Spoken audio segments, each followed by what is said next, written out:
चलो चलो जल्दी चलो, दौड़ के आओ, सत्संग का समय हो गया। सब लोग सामने आके बैठो। एक एक वचन वाणी को बड़ी सावधानी के साथ सुनो। जब आप सामने आके बैठोगे, वैसे सत्संग में सा आमने सामने रूबरू फेस टू फेस बैठ कर सुनना चाहिए, उसका असर पड़ता है। जब रूबरू बैठोगे तब एक एक वचन, एक एक शब्द तुम्हारी समझ में सब आ जाएगा। इसीलिए संत महात्मा फकीरों ने जो है खुदाई राज, खुदा पाने का, परमात्मा से मिलने का जो रूह है और जीवात्माओं को जगाने का जो रास्ता दिया वो अनोखा है। क्योंकि संत महात्मा फकीर केवल कलयुग में हुए, या किसी युग में नहीं आए थे। न सतयुग में, त्रेता में, न द्वापर। 5,500 वर्ष कलयुग के निकल गए। अब भी लगभग 750 वर्ष हुए, तब से ये सब सुनने को मिला है। मोहम्मद साहब है, उन्होंने खुदा का खुदाई राज बताया। कबीर साहब संत आए तो उन्होंने जीवात्मा को जगाने का, परमात्मा से मिलने का सीधा रास्ता बताया। जो भी फकीर महात्मा है सबका काम तो एक ही। थोड़ा भाषा में अंतर हो गया तो हम अब इसीलिए लड़ाई झगड़े में पड़ गए। वो खुदा परमात्मा किसी भाषा में नहीं है, वो भाषा बोलने से नहीं मिलेगा। तुम हिंदी बोलो, उर्दू बोलो, संस्कृत बोलो, अंग्रेजी बोलो, इसमें नहीं। वो तो इस भाषा से बिल्कुल अलग है, उसकी भाषा अलग है। जो वो सुनते हैं वो भी आवाज अलग है। जो गहरी आवाज ऊपर से आ रही है, खुदा अपना पूरा परिचय दे रहा है फकीरों के जरिए। आपके चिल्लाने से नहीं मिलेगा, फकीरों के जरिए हमेशा मिलता रहा और मिलेगा। महात्माओं संतों के जरिए परमात्मा मिला और मिलता रहे। तुमने तो बहुत शोर मचाया अपनी निजी मौज में। आपने मंदिर बनाया, मस्जिद बनाया, गिरजाघर, गुरुद्वारा बनाया, तमाम धर्म स्थलों का निर्माण किया, लेकिन किसी ने खुदा को पाया नहीं, परमात्मा को पाया नहीं, देवी देवताओं को पाया नहीं। इससे साफ जाहिर है कि भाई वो इसके रहने के मकान नहीं है, ये तो उनके यादगार स्थल है। उनको बैठ के याद किया जाए, आरजू मिन्नत बिना प्रार्थना की जाए कि हमारे जिस्मानी मस्जिद में जो खुरू बैठी है, आप रूह को अपना दीदार दे दीजिए, आत्मा को दर्शन करा दीजिए। इसकी प्रार्थना करनी चाहिए। तुम्हें यही संसार की नापायदार, नासमान वस्तुओं की कामना करते, ये मिल जाए, वो मिल जाए, राज मिल जाए, पाठ मिल जाए, धन मिल जाए, दौलत मिल जाए, औरत मिल जाए, बच्चे मिल जाए, तो ये तो सब छूटने वाले हैं। इनमें से कोई तुम्हारे साथ जाने वाले नहीं, तुम्हारे साथ जाने वाला नहीं है। जो तुम्हें ये जिस्मानी मस्जिद और मनुष्य मंदिर जो मिला, जिसमें खुदा की रूह बैठी है और परमात्मा की आत्मा बैठी है, बस जब तुम रूह से याद करोगे खुदा को, तब वो तुम्हें अपना दीदार देगा, अपनी पूरी दया, रहम सब कुछ भेज देगा।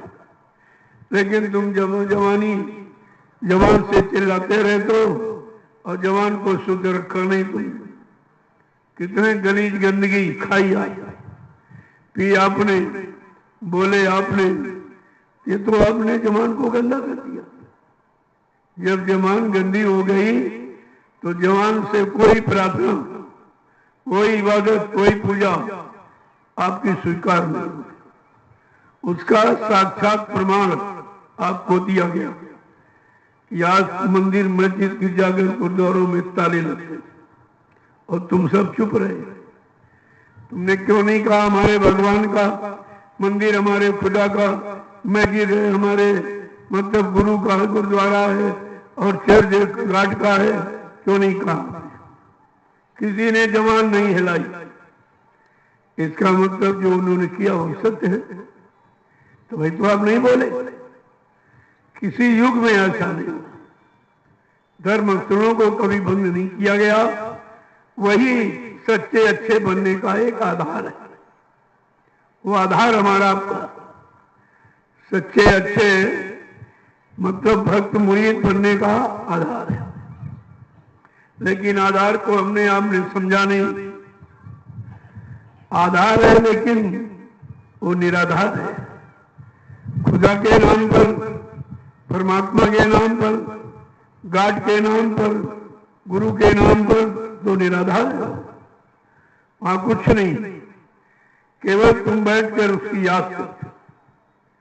जब तुम मंदिर मस्जिद गिरजाघर गुरुद्वारों में जाते हो तो पाक साफ होके जाते। कोई वहां मुर्दा नहीं, मांस नहीं खाता, कोई दारू नहीं पीता, कोई झूठ नहीं बोलता, कोई छल कपट बेईमानी की बात नहीं करता, कोई व्यवचार कुत्या कुछ नहीं, बिल्कुल पाक साफ। जब ईंट पत्थर की बनी नकली मस्जिद और मंदिर में आप पाक साफ होकर जाते हो और जो परमात्मा खुदा ने ये अपने हाथ से निर्मित बना के दिया, ये मस्जिद है, सच्ची मस्जिद।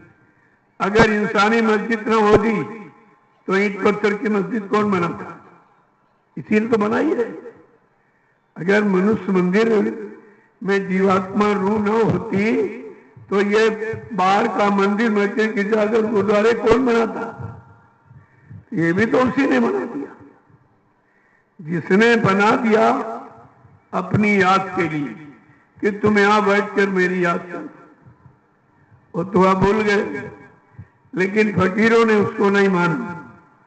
उन्होंने कहा जो खुदा ने अपने हाथ से ये पंच भौतिक शरीर जिस्म जो बना के दिया, क्षितिजल पावक गगन समीरा पंच तत्व या रचित शरीर, 5 मसालों को मिलाकर जल पृथ्वी अग्नि वायु आकाश, इन 5 मसालों को मिलाकर विचित्र कारीगरी से खुदा ने, परमात्मा ने इस मनुष्य मस्तिष्क जिस्मानी मस्जिद मनुष्य मंदिर को बना के तैयार किया और इसी में अपनी चेतन रूह को बैठा दिया, जीवात्मा को बैठा दिया।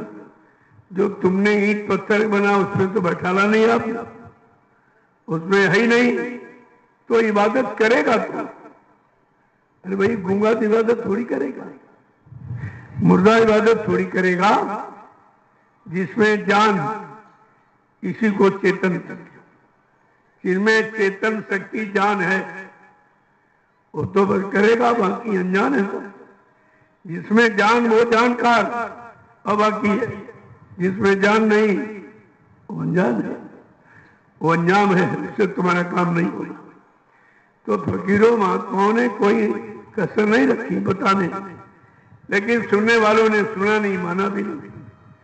जब हुजूर पैगंबर मोहम्मद साहब आए तो मतलब उन्होंने खुदा का खुदाई पैगाम जब जारी किया तो मुसलमानों ने बड़ा उनको तंग किया। सुना नहीं, उन्होंने कहा खुदा इसी जिस्मानी मस्जिद में उसकी रूह बैठी है, रूह से तुम इबादत करो तो खुदा मिल जाएगा। ये सब बाहर में चिल्ला रहे थे, इन्होंने विरोध कर दिया, उनको काफिर कहा। ये कहकर इतना तबाह कर दिया कि मक्का से मदीना भगा दिया। तब तो बात मानी नहीं। जो खुदा का सच्चा पैगाम संदेश लेके आया, जान मत, उसमें जान थी, चेतन था, उसकी तो बात आपने सुनी नहीं और जाके पत्थर में फंस गए, ईंट में, इसमें फंस गए जहां कुछ न बोलने वाला है, न बताने वाला है, न तुम्हारा कुछ ग्रहण करने वाला, न तुमको कुछ देने वाला है, कुछ नहीं, कुछ भी नहीं। तो ये कुदरत ने अब की बार फैसला किया। 3 युगों से लोग जड़ में फंसे थे, लेकिन बाबा जी ने कहा था कि 14वीं हिजरी के अंत में खुदा का पैगाम लेकर एक फकीर जन्मे, जिसका लिहाज यानी वेशभूषा सफेद हो, श्वेत वस्त्रधारी, खुदा का खुदाई पैगाम लेके आए। उस समय हिंदुस्तान की सड़कें काली पड़ जाएंगी।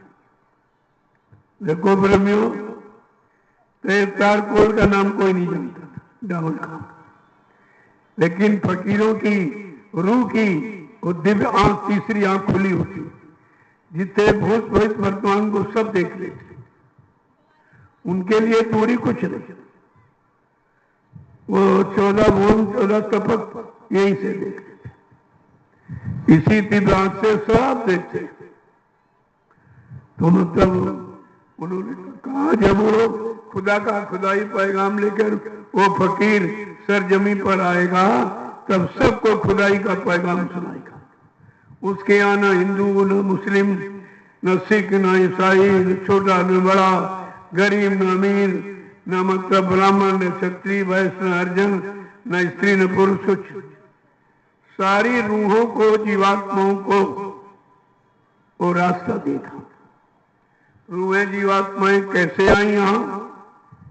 कहते नाम डोर शब्द डोर को पकड़कर, इन नाम डोर शब्द डोर को पकड़कर सारी रूहों जीवात्माओं को मृत्युलोक मंडल पर उतारा। और काल भगवान ने क्या किया? बैका बर्मा के डोर छीन ली। अब सब बेगानियत हो गई। जब निराधार रह गई, कोई आधार नहीं रहा, छीन लिया, तब धीरज से अपने कर्मों के जाल में फंसा लिया। हमने अच्छा समझा कि हमारी मदद कर रहा, उसने किसमें फंसाया? पहले तो शरीर आपको दिया, शरीर से के लिए जमीन, दुकान, मकान, रुपए, पैसे, धन दौलत ये आपको दी, और पत्नी और बच्चे, माँ बाप आपको दिए।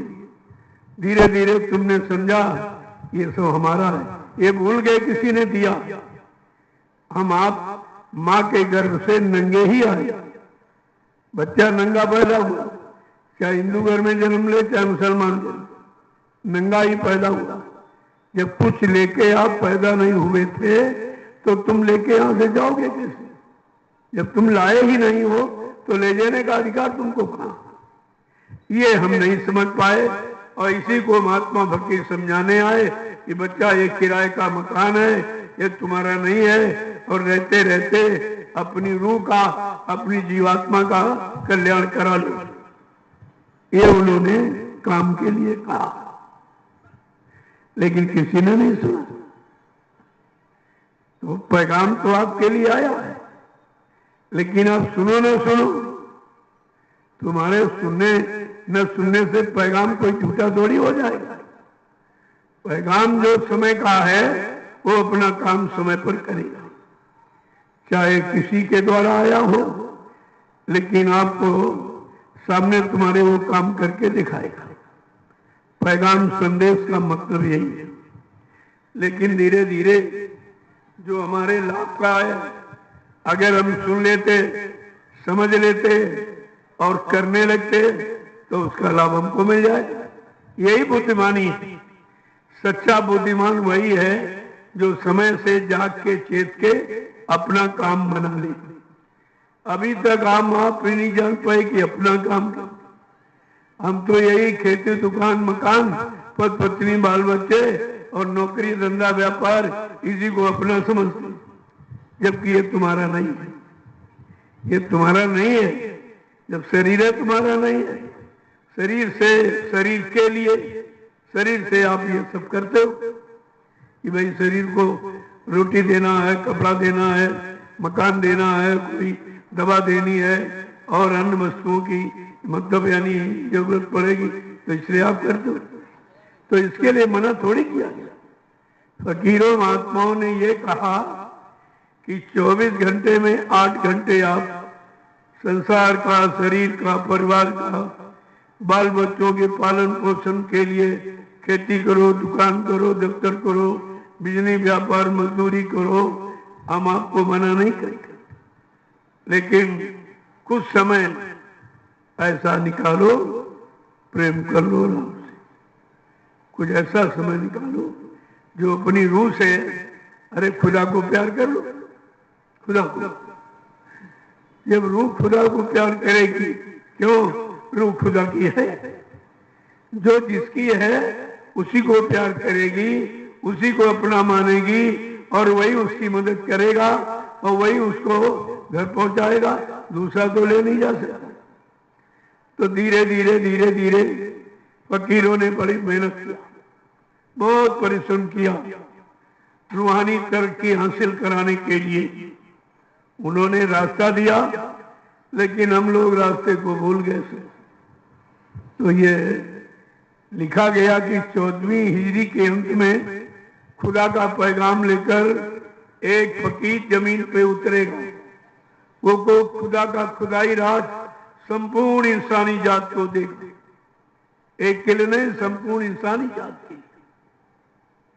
जो भी यानी इंसान उस फकीर के की बातों को समझ लेंगे, पैगाम कलाम को मान लेंगे, वो जीते जी इन्हीं नजरों के द्वारा खुदा का दीदार पाएंगे। कितना साफ लिखा है, दीदार पाएंगे। अब वो खुदा का पैगाम जो लोग के फकीर आया, उसकी पहचान बताई। वे श्वेत वस्त्रधारी यानी सफेद लिबास में आएगा। उसका लिबास कपड़ा सफेद, सफेद माने बेदाग, इसमें कोई दाग नहीं किसी तरह का। लेकिन तुम पहनते तो सफेद कपड़ा हो, और जिसको ढका सफेद कपड़े से शरीर को आपने ढका और शरीर में गंदगी भरे बैठे, तो कपड़ा बेचारा क्या करेगा? कवर क्या करेगा? कवर तो कवर ही है। कवर तो सुरक्षा के लिए है, सर्दी गर्मी बरसात से बचने के लिए आप कपड़ा पहनते हो, बाकी कपड़ा तो कुछ नहीं है। कपड़े से तो कुछ मिलने वाला नहीं, और सब कपड़े में फंस गए। कोई लाल पीले में, कोई हरे नीले काले में, कोई सफेद में, सब कपड़े यानी कपड़े में फंसे। और कपड़ा है शरीर का कवर, भाई कवर का कवर है वो, तो उससे क्या, सुरक्षा के लिए तो ठीक है कवर, उतनी तो उसकी परवरिश आप सेवा करो, इसके लिए मना नहीं है। लेकिन जिसके लिए कवर ये दिया गया वो क्या है? कहते वो है जिस्म, शरीर। अगर शरीर पाक साफ निर्मल पवित्र नहीं है, तो सफेद लाल पीला कपड़े पहनने से क्या होगा? क्या उससे बचाव हो जाएगा या कुछ उससे मिल जाएगा? ऐसा कुछ मिलेगा तो कर्म के द्वारा। जब कर्म करोगे तभी कुछ पाओगे, बिना कर्म के यहाँ कुछ मिलने वाला नहीं। अब कर्म तो सभी करते, ये भी नहीं लोग कर्म नहीं करते, ये भी प्रश्न उठा। कर्म तो सभी करते, लेकिन कौन से कर्म करते? यहाँ रहने वाले कि यहाँ से जाने वाले? शरीर इंद्रियों के कर्म तो हमने आपने किया, पूजा है, इबादत है, ये मतलब यानी, और ये गंगा नहाना है, व्रत करना है, मंदिर जाना, मस्जिद जाना, इबादत उधर इधर भजन, ये तो आप शरीर इंद्रियों से कर रहे हो। लेकिन रूह से, आत्मा से कुछ नहीं। जबकि असली रूह है, अगर रूह इस शरीर से निकाल दो 1 मिनट में शरीर मुर्दा हो जाए। अरे ये मुर्दा ही है, ये खुदा की रूह परमात्मा की जीवात्मा के कारण ये चलता फिरता, उठता बैठता, खाता पीता, सोचता नजर आ रहा। हकीकत तो ऊर्जा तो रूह ही है। हम समझ गए नहीं नहीं, रोटी है, सब्जी है, दाल है, दूध है, घी है, यही शरीर को चलाता है। जब रूह निकल जाती जीवात्मा, जब शरीर जमीन पर गिर जाता, फिर आप इसमें रोटी का डालो और मक्खन डालो, मलाई, तो ये खड़ा होगा? ये इसे प्रयोग कर सकता है। वो किसी व्यवस्था, जो भी व्यवस्था बनाई, किसी व्यवस्था का प्रयोग भी नहीं कर सकते, वो तो बेकार हो गया, मुर्दा हो गया। तो हम ये नहीं समझ पाए कि आखिरकार हमने जो किया वो सब बेकार हो गया।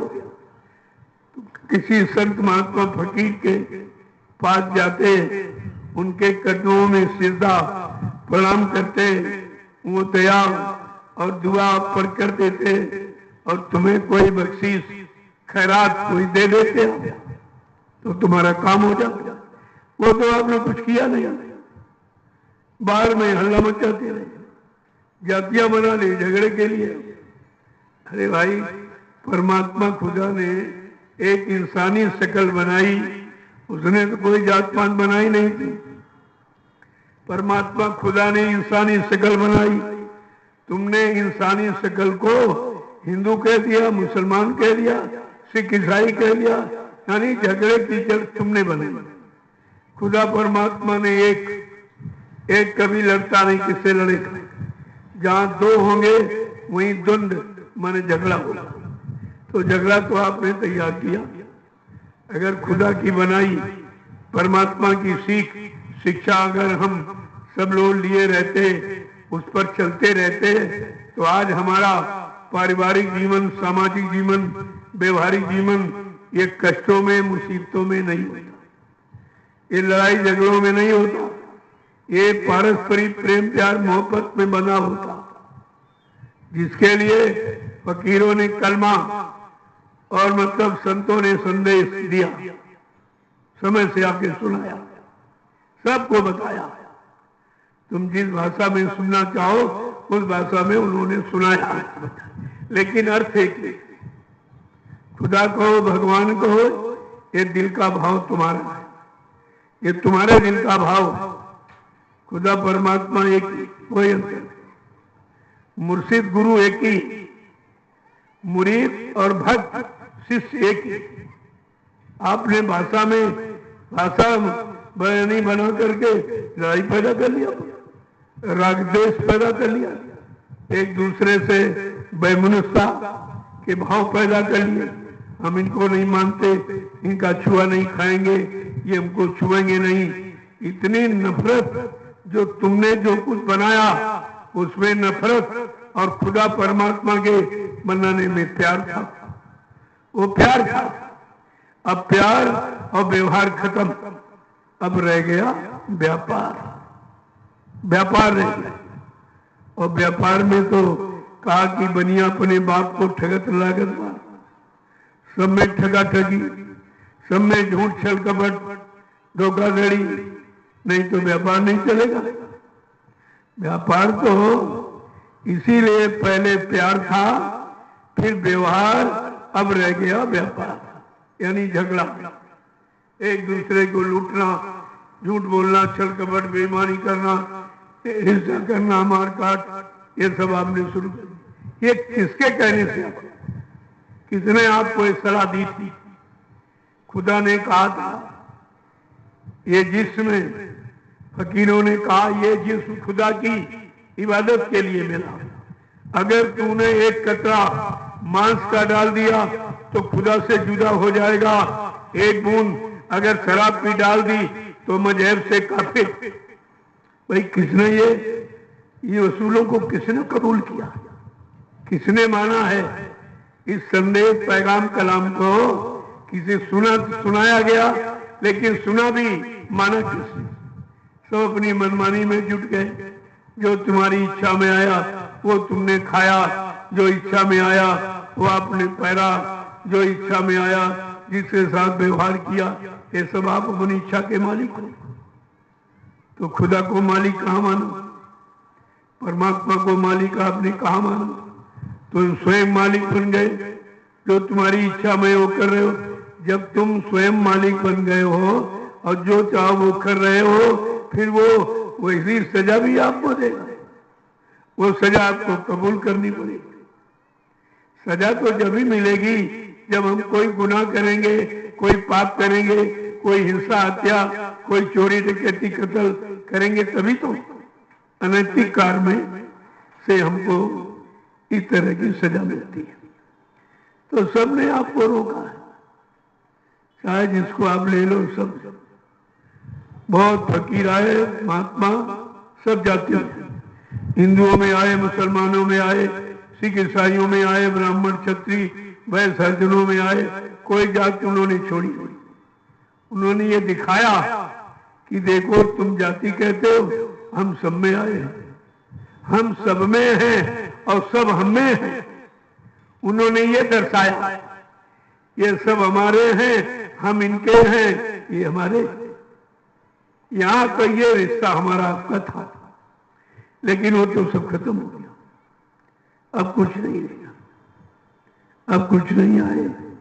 जब जब पैगाम लेकर के आए कोई नहीं माना, चाहे वो हिंदुओं के संत महात्माओं, चाहे मुसलमानों के फकीरों, किसी ने उनकी बात सुनी ही नहीं।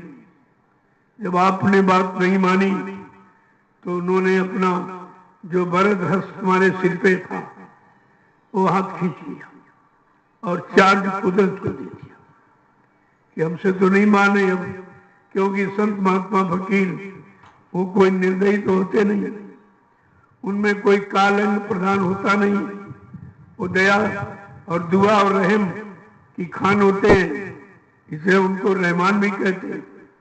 सब पर दया रहम करते हो, उनका काम ही है। लेकिन सब ये किया, लेकिन हमने आपने कुछ लिया, कुछ नहीं। देने वाले तो आए, जिन देने वालों से हमने कुछ लिया ही नहीं, और उनको निंदा आलोचना बुराई क्रिटिसाइज का शिकार बना के रखा। ये और आपने किया, ये अपराध आपने और ला दिया। वो तुम्हारे लिए आए, तुम्हारे हित के कल्याण के लिए आए, लेकिन तुम अपना हित कराना नहीं चाहते हो, उनसे दूर भागते हो, उनसे नफरत करते हो, उनको दूसरा मानते हो। तो इसीलिए तो ये सब बिगड़ गया मामला। बिगड़ने का कारण यही है कि हमारे भाव विचार बिगड़ गए, हमारा खान पान बिगड़ गया, हमारी रहनी गहनी बिगड़ गई, तभी तो सब बिगड़ गया। भाई मानव समाज जो बिगड़ा है वो मानव की करनी से, वो कोई पशुओं की जानवरों की करनी से नहीं बिगड़ा, वो हम सब इंसानों की करनी से।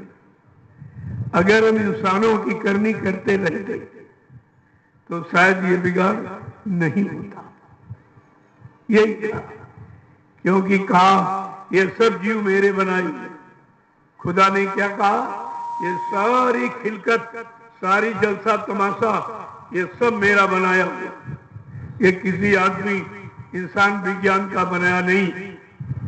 जब हमारा बनाया है तो हमारी जिम्मेवारी है, तो फिर तुम ठेकेदारी क्यों ले ले? कहने लगे जब इनसे कहा गया भाई मांसाहार मत करो, कहते इन बकरों का क्या होगा, मुर्गों का क्या होगा, मछली का क्या होगा? हमने कहा कुत्तों का क्या होगा, कौओं का क्या होगा, इनका क्या होगा? इनको तो नहीं आप मार काट खाते, इनका क्या होगा? अरे जिसकी सृष्टि है वो उसका काम है, बढ़ाना घटाना, बढ़ाना घटाना उसका काम है।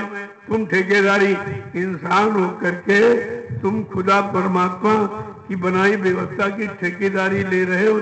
यही तुम्हारी सबसे बड़ी कमी, यही कमी है। इसी के कारण ये सब दुख और मतलब दर्द और ये सब फैल गया, कुछ नहीं बचा। तो कहना तो यही कहना चाहिए। इसीलिए महापुरुषों ने क्या कहा?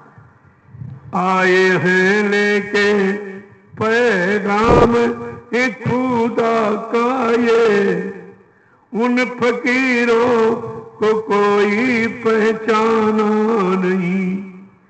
आए हैं लेके पैगाम खुदा का ये, इन फकीरों को कोई पहचाना नहीं।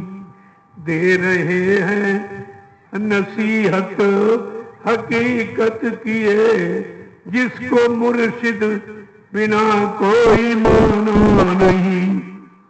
कितनी बड़ी बात है। जो आए हैं या भेजे गए हैं वो हमारे आपके हित लाभ के लिए, हमारी आपकी रूह जीवात्मा के कल्याण उतार के, लेकिन हमने उनको कभी पहचाना नहीं। आए हैं लेके पैगाम ही खुदा का ये, इन फकीरों को कोई पहचाना नहीं। दे रहे हैं नसीहतों हकीकत किए, जिसको मुर्शिद बिना कोई माना नहीं। मुर्शिद माने गुरु, गुरु के बिना कोई जानकारी होती है, कोई इल्म बताने वाला जानकार मिल जाएगा तो हर चीज की तुमको जानकारी करा देगा। जानकार कोई मुर्शिद कहते हैं, जानकार कोई गुरु कहते हैं। एक ही बात है, केवल भाषा का झगड़ा आपने खड़ा किया। कितनी बड़ी बात कहा, आए हैं लेके पैगाम है खुदा का ये, इन फकीरों को कोई पहचाना नहीं। दे रहे हैं नसीहतों हकीकत किए, और जिसको मुर्शिद बिना कोई माना नहीं। जिस्म जिस्मानी मस्जिद खुदा की है ये, जिस्म जिस्मानी मस्जिद खुदा की है ये, रूह से कर इबादत सुबह शाम तू।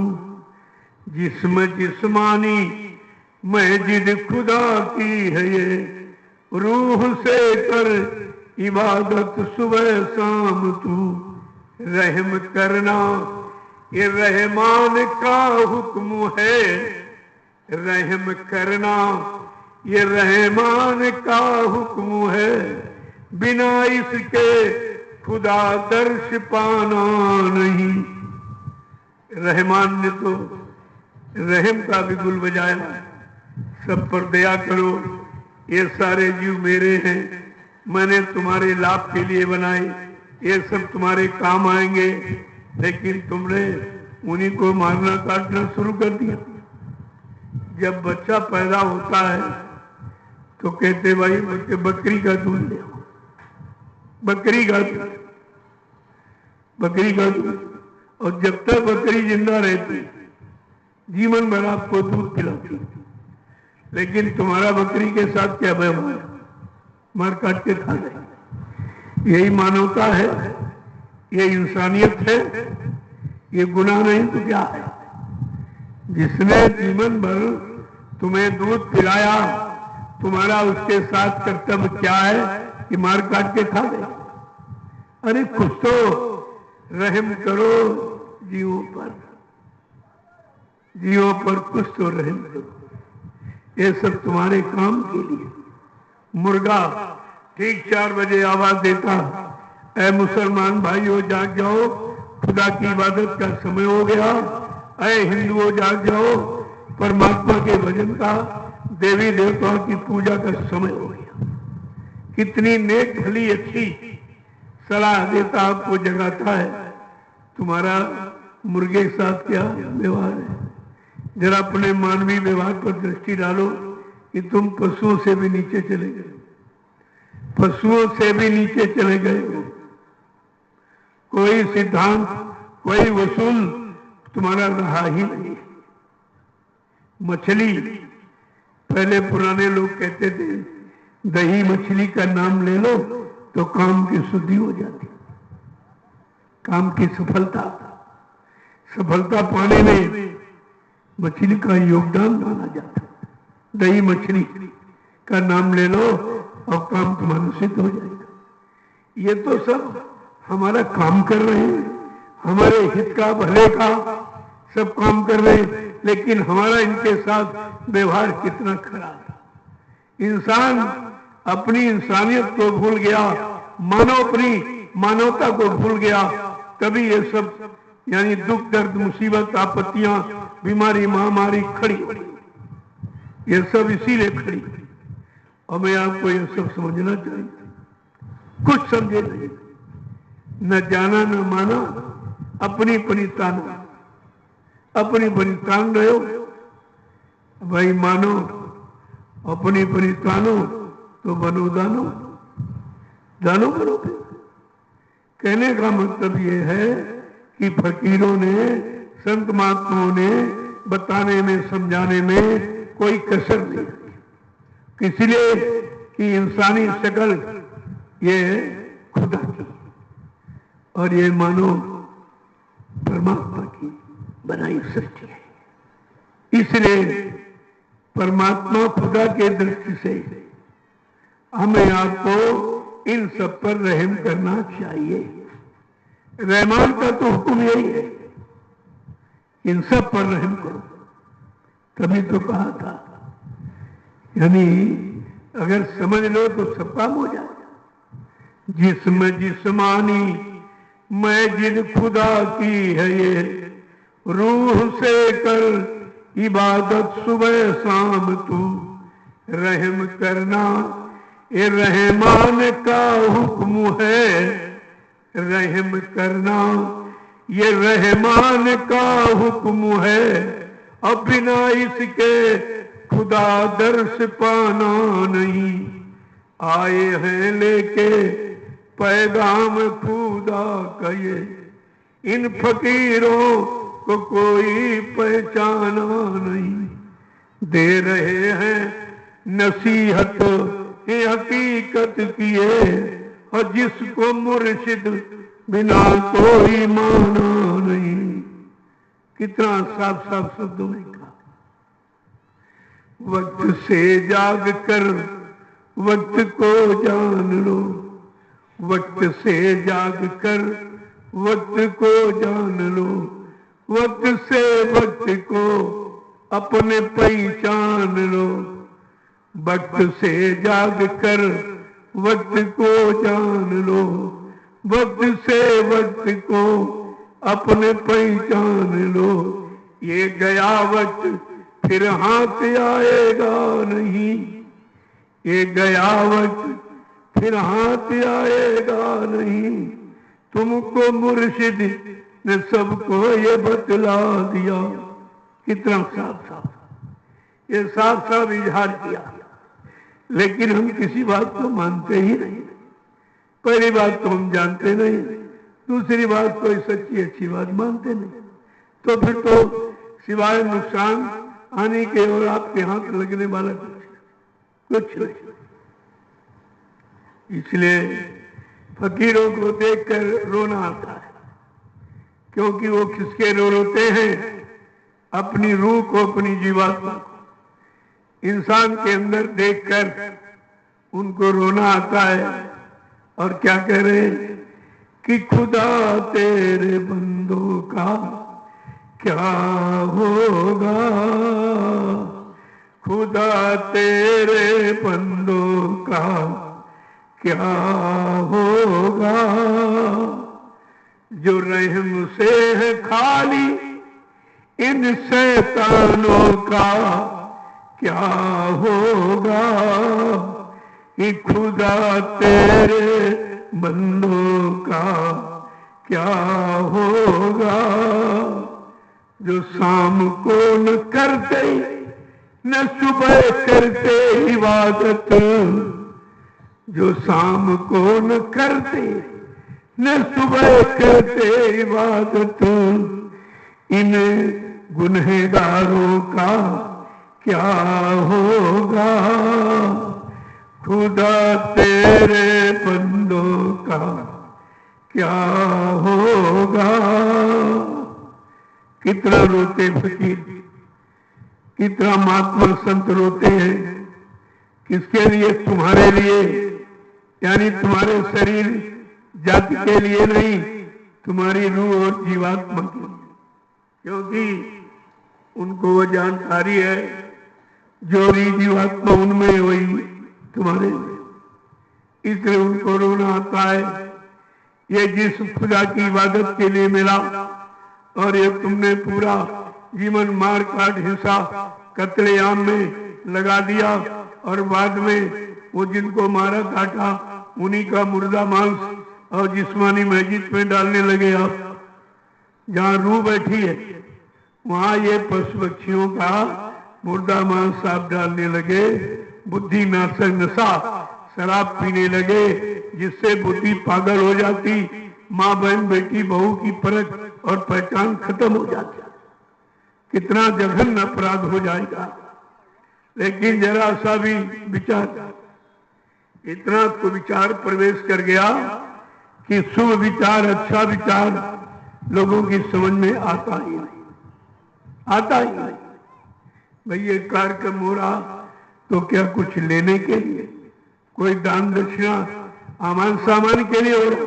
नहीं, ये रूहों के दर्द, जीवात्माओं के दर्द को देखा गया और फकीर उसके लिए रो रहे हैं, सबको बता रहे हैं। लेकिन तुम हंस रहे हो, उनको रोता देखकर तुम हंसते हो, तुम हंसते हो क्योंकि तुम्हें नहीं मालूम वो किसके लिए रोती है। अगर पता चल जाए वो हमारे लिए, हमारी रूह जीवात्मा को नरकों में जाने जाता देखकर इसके लिए रो रहे हैं, ये नरकों में चली जाएगी दोजख में, तो बड़ा कष्ट होगा इसको, क्योंकि जीवात्मा उनकी है। भाई अपना कोई अगर मुसीबत में फंस जाए तो कष्ट नहीं होता आपको। जैसे तुम्हारे माँ बाप, भाई बिरादर हैं और पति पत्नी बाल बच्चे हैं, अगर इनको कोई परेशान करे, कोई मारे काटे सताए अपमानित करे, आपको अच्छा लगेगा कि बुरा लगेगा? आपको अच्छा लगेगा। और ये खुदा का परिवार है, ये जितने जीव जंतु ये सब खुदा, किसी इंसान विज्ञान ने एक भी जीव जंतु नहीं बनाया, सब खुदा परमात्मा की सृष्टि है ये बनाई। अब उसका ये परिवार है, उसके परिवार को मारोगे, काटोगे, सताओगे, अपमानित करोगे तो खुदा खुश होगा कि नाराज? इतनी छोटी बात अभी तक नहीं सुन पाई, फिर तुम्हारी तालीम का, शिक्षा का क्या होगा? पढ़ाई लिखाई का क्या होगा? तुम्हारी बुद्धिमानी का क्या होगा जब आप लोग कोई अच्छा काम ही नहीं और जीवन समाप्त होने पर? ये भाई जन्म, जीवन और मृत्यु तीन ही चीजें। जन्म हो गया, अब ये जीवन आपका किधर जा रहा है? मौत की तरफ, मौत की तरफ जा रहा। एक दिन मौत के हवाले हो जाएगा। लेकिन संत महात्मा भक्ति कहते हैं मौत के हवाले होने के पहले तुम अपना काम बना लो। क्या काम? इसी शरीर में रूह बैठी है, जीवात्मा बैठी है, जिस्म तो यहीं पर जला दोगे, गड्ढा खोद के गाड़ दोगे, वो तो कहीं जाएगा नहीं। लेकिन जीवात्मा रूह तो दरबार में पहुंचेगी। तब खुदा पूछेगा कि भाई तुमने, मैंने फकीरों को भेजा, महात्माओं को भेजा था, तुमने उनकी नेक सलाह मानी कि नहीं मानी? उनका कहना माना? उस समय आप जवाब क्या दो? जब खुदा के दरबार में खड़े होंगे, रूह तुम्हारी क्या जवाब देगी? पूछा जाएगा तुमको कोई फकीर महात्मा नहीं मिले थे, कोई अच्छी सच्ची बात उन्होंने नहीं बताई थी, नेक सलाह उन्होंने नहीं दी थी, तुम्हारे अंदर रहे मोरदया का भाव पैदा हो, ये तुमको शिक्षा नहीं दी थी? आप क्या जवाब दो? आपका मतलब आपकी रूह जीवात्मा बेचारी क्या जवाब देगी? फिर वो खुदा कहेगा फरिश्तों से ले जाओ इन दोजख में, इन नरकों में, दोजख में, इनको 1000 वर्ष तक जलाओ, काटो, मारो, क्योंकि इसने तमाम जीवों को काटा है और मारा है और उनका मुर्दा मांस जिस्मानी मस्जिद में रखकर रूह को तंग किया है, परेशान किया है। गंदगी आपके सामने हो जाए, आप वहां बैठ सकते हो? तुम नाक बंद करके भगोगे। और तुमने खुदा की रूह के आगे कितनी गंदगी डाल रखी, अभी डाल रहे, बंद नहीं कर रहे हो अभी, क्योंकि खुदा का पैगाम तुम्हारी समझ में नहीं आ रहा। 3 भागों में आया हुआ, 2 भागों में तो आपको सुना दिया गया, एक बार रह गया, वो तो फिर आखिरी कयामत का होगा। जब नहीं मानोगे तो कयामत आ जाएगी। मोहम्मद साहब ने क्या कहा, जब फकीर महात्माओं की बात नहीं मानोगे, उन पर नहीं विश्वास करोगे तो कयामत आ जाए। हिंदी में प्रलय, उर्दू में कयामत। प्रलय जैसा रूप बन जाए, कुछ नहीं बचेगा। क्यों? ये धरती माँ पर पलने वाले जीव, धरती माँ ने अपनी गोद में इन सब जीवों को पाला पोसा है। अब उनकी गोद तुम सूनी करना चाहते हो। जब धरती माँ की गोद सूनी कर दोगे तो धरती माँ अगर नाराज हो गई और कहीं करवट ले ली तो ये सब रसातल में चला जाएगा, ये कुछ नहीं बचेगा। तो हमारी प्रार्थना अर्जी है, वो स्वयं इतना गुनाह मत करो कि धरती माँ नाराज हो जाए। नहीं, हम आप कुछ कोई नहीं बचोगे, ये सब रसातल में चला जाएगा। महात्मा फकीरों को यही चिंता है कि बनी सृष्टि बिगड़ न जाए, कहीं खत्म न हो जाए, दोबारा फिर मिलना मरना बड़ा मुश्किल हो जाएगा। लेकिन हम उनके जो अल्फाज, जवान मुबारक बच्चन कभी सुनते ही नहीं, सुनते तो गौर नहीं करते और ना अमल करके अपने जीवन में कभी उतारते। तो बात तो समझने की है, समझ जाओगे काम बन जाएगा, नहीं समझोगे तो तुम जानो तुम्हारा काम जान जाए। लेकिन तुम उस समय की तरह कह नहीं सकते कि हाय उसे नमन, हम आपको कहने नहीं देंगे। आपको आपके सामने ये वचन हो रहे हैं, वचन दिए जा रहे हैं, आपको बचने बचाने के लिए आप ये नहीं कह सकते हो कि हाय उसे नमन, हम ये कहने नहीं देंगे। बात तो आपको समझनी चाहिए, समझ लोगे आपका काम बन जाएगा, नहीं समझो आप जानो आपका काम जानो। मानो न मानो खुशी आपकी, हम मुसाफिर हैं, कल अपने घर जाएंगे। आप माने न माने, हम मनवाने आपको नहीं, हम बता दिया। मनवाने के लिए तो कुदरत पीछे खड़ी, वो सबको मनाना जानती। बड़े से बड़े आए अराजक, उनको भी धराशायी कर दिया। इतिहास बता रहा है सतयुग में हिरण्यकशिप सबसे बड़ा राजा था, बड़ा आताताई, किसी को कुछ नहीं, कहता था मैं ही ब्रह्मा, मैं ही विष्णु, मैं ही शंकर कहाया हूँ, त्रैलोक की शक्ति उनमें मैं समाया हूँ, सूर्य और चंद्र मेरी आज्ञा से उदय और अस्त होते हैं, मेघ मेरे इशारे से सदैव जलवृष्टि करते।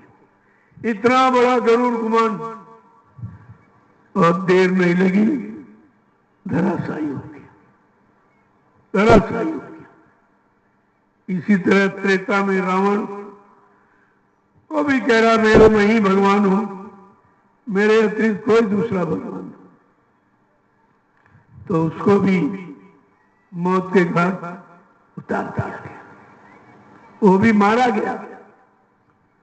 इसके बाद द्वापर आया, द्वापर का इतिहास बता रहा, भगवान कृष्ण ने इसी तरह सबको समझाया। वो कंस मामा को भी समझाया और 56 करोड़ यदुवंशियों की भी समझाया। बैठाल के कहा अरे यदुवंशियों, मैं तुम्हारी जात बिरादरी में आया हूं, जात बिरादरी के नाते मेरी बात मान लो। तो यदुवंशी क्या कहते, जा जा, जात का ग्वाला, गाय चराने वाला, माखन का चोर, तेरी बात मान लूंगा। कितना अपमान किया, कितने यानी मतलब अभद्र शब्दों का प्रयोग करके कितना उनको यानी परेशान किया। बेचारे मजबूर हो गए, लाचार हो गए, विवश हो गए। 18 दिन का एक नाटक, एक लीला करनी पड़ी और 56 करोड़ का सफाया, न मानने वालों का सफाया, कोई नहीं बचा। ये इतिहास पढ़िए आप, तुम इतिहास का उपहास करते हो और सजा पाने के अधिकारी बन जाओगे। इतिहास हमारे आपके वर्तमान को बनाने के लिए, अगर इतिहास को पढ़ते रहे तो हमारा वर्तमान बिगड़ेगा नहीं। क्यों? कलयुग के लोग हमारी दृष्टि से तो सबसे अच्छे होने चाहिए, क्योंकि कलयुग के जीवों के सामने तीन तीन युगों का अच्छा इतिहास, सतयुग का, त्रेता का, द्वापर का, अच्छी उम्र वाले, अच्छे ज्ञान बुद्धि वाले, अच्छे बल पौरुष वाले लोगों का इतिहास, तो हमें अच्छा होना चाहिए। लेकिन अफसोस के साथ कहना पड़ रहा कि कलयुग सबसे ज्यादा खराब, सबसे ज्यादा खराब। कोई चीज बाकी नहीं खराबी की जो न, तुमने खराबी की सीमा भी तोड़ दिया। जितना खराब से खराब जघन्य अपराध जो भी हो सकता था वो सब आपने किया। अब वो समय आ गया है। अब भी फकीर महात्मा कहते भाई मेरी बात मान लो, मान लोगे तो आपको सुख मिले, लेकिन नहीं, नहीं मानोगे का कयामत आ जाए, प्रलय हो जाएगी, सब समाप्त हो जाओगे, तब तुम्हें क्या मिलेगा? वो तो सब कुछ देना चाहते, लेकिन हम कुछ लेना ही नहीं, हम उनकी बात ही नहीं सुनते बिल्कुल। क्या इतने लोग यानी बस्ती जिले में रहते हैं? क्या इतने लोगों को बचना, बाकी को नहीं बचना? क्या इतने लोग अपनी रूह जीवात्मा को खुदा परमात्मा से मिलाए, बाकी नहीं मिलाना चाहते? विचार कीजिए आप। मैं तो पूछ रहा हूं आपसे, कुछ कह थोड़ी रहा हूं। आगे समय आएगा खोल के कहूंगा, खोल के, कोई चीज छोड़ूंगा नहीं पे। अभी तो आपके लिए गुंजाइश है, आप बच सकते हो। यही कहा है, चलो तुम धर्मात्मा महात्मा फकीर नहीं बन पाए, अच्छे सच्चे ईमानदार नहीं बन पाए, तो शाकाहारी बन जाओ। इसमें कौन सी आफत है? शाकाहारी बनने में तो आपका लाभ ही लाभ है कि जो अपना पैसा धन आप इस गंदे खान पान में खर्च करते हो, ये धन तुम्हारा बच जाए, बच्चों की पढ़ाई लिखाई काम आवे, शादी ब्याह में काम आवे, घर मकान बनाने के काम आवे। महात्मा तो सब तरफ से तुम्हारी मदद करना चाहते हैं, लेकिन तुम उनकी बातें नहीं सुनते, तो फिर मदद कैसे की जाएगी, कैसे की जाएगी? ये सब विचारने विषय है। विचार करोगे आपकी समझ में सब आ जाएगा, नहीं करोगे तो पछताएंगे आप, फिर आपको पछताना पड़ेगा। ऐसा नहीं है। मैं तो केवल अभी पहले भी इशारा आपसे किया था कि अभी आप सचेत हो जाओ, आगे भारी मुसीबत आने वाली है। ऐसी बीमारी जिसका नाम भी लोग नहीं जानते। 6 नवंबर 1986 में बाबा जय गुरुदेव जी महाराज ने, जो आला फकीर हिंदुस्तान के हैं, जिन्होंने ये शुरू आगाज किया था कि बच्चा आगे भविष्य में ऐसी खराब बीमारी जानलेवा जिसका लोग नाम भी नहीं जानते, उसका नाम है कोरोना। क्या क्या न करो। कोरोना का मतलब तुम्हें गंदगी खानी नहीं है, गंदा पीना नहीं है, गंदा बोलना नहीं है, गंदगी लादनी नहीं है, निंदा आलोचना बुराई क्रिटिसाइज नहीं करनी है, अश्लील शब्दों का मुंह से प्रयोग नहीं करना है, जवान को ठीक रखना, नहीं तो एक दिन तुम्हारी जवानी बंद कर दी जाएगी। आज आपके सामने समय आ गया, तुम्हारे मुंह पे पट्टी बंध गई जिसको मास्क कहते हैं। ये बाबा जी की बात अगर मान लेते तो लगाम घोड़े के लगाई जाती, तुम्हारे नहीं लगती, तुम्हारे लगा दी गई कि अब भी मानो, क्या क्या नहीं खाना, क्या क्या नहीं पीना, क्या क्या नहीं बोलना, क्या क्या नहीं कहना, अब भी मानो, ये लगाम लगा दी गई है। इसके लगाने से कोई लाभ नहीं है, क्योंकि खाना पीना आपका वैसे ही है, बोलना चलना वैसे ही, करना कराना सब वैसे ही, तो एक कपड़े की लगाम क्या काम करेगी? इससे क्या होने वाला? और करोड़ों रुपए पैदा कर लिए थे। अगर बाबा जी की मान लेते बात जो 80 में उन्होंने कहा था, तो आज ये कितना तुम्हारा लाभ हो जाता, कितना बड़ा नुकसान। फकीरों महात्माओं की बात को न मानकर हमने आपने कितना नुकसान उठाया, और अब भी समझ नहीं आ रही, जानकारी अभी नहीं हो रही है, लेकिन हम अपना फर्ज अदा कर रहे हैं। हमारा फर्ज है हम उसे कह रहे हैं। एक फकीर साहब एक गांव में आके ठहर गए। थोड़ा रात हो गई थी तो मस्जिद थी, मस्जिद पर वहीं ठहर गए और मुल्ला जी खाना खाने गए थे। जब खा के आए देखे वही फकीर लेटे। तो फकीर से कहा, तुम कैसे फकीर हो? कहते भाई क्या हो गया? कहा देखो तुम खुदा की तरफ पैर किए, ये दरवाजा खुदा की तरफ तुम पैर किए हो। तो कहा भाई जिधर खुदा ना हो उधर पैर हमारे कर दो, तुम जानते हो। तो उठाया, गुस्से में पैर उठाया और फेंक दिया। 2-4 बार किया, देखा कि पैर जो है मतलब दरवाजा कदमों से अलग नहीं हो रहा। तो गुस्से में पकड़े पैर फकीर, रात भर घुमाते रहे लेकिन मस्जिद का दरवाजा फकीर के कदमों से हटा नहीं। ये है, लेकिन बात तो समझ में बड़ी देर में उसके आई कि फकीर संत महात्माओं के कदम ही मंदिर, मस्जिद, गिरजाघर, गुरुद्वारा है। सच्चे यही है, यही से हमें आके जो कुछ मिलेगा यही से।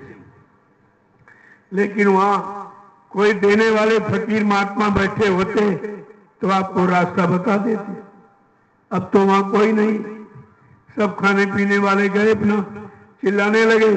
चिल्ला करे 2 मिनट चिल्लाए, चुप हो गए। अरे 5-5 बार नमाज अदा करते हो, खुदा एक बार भी नहीं बोलता है, कारण क्या है? कभी इस कारण पर विचार किया आपने कि 5-5 बार नमाज अदा करते हो फिर भी खुदा नहीं बोलता है? क्यों नाराज है? खुदा की नाराजगी का कारण कभी ढूंढा आपने? कुछ नहीं। और चिल्लाते चिल्लाते उनकी आदत बन गई। इसी चिल्लाने की आदत को इबादत कहने लगे। इसी को इबादत कह रहे, जो चिल्ला रहे इसी को इबादत कहने लगे। और वहां क्या कहना ना बोलना, ताले जुमा पे रखना और चुटकी का खेल, अब की चुटकी बजा दिखाना। वहां तो ये मुंह खोलने, जवान खोलने का प्रश्न ही नहीं।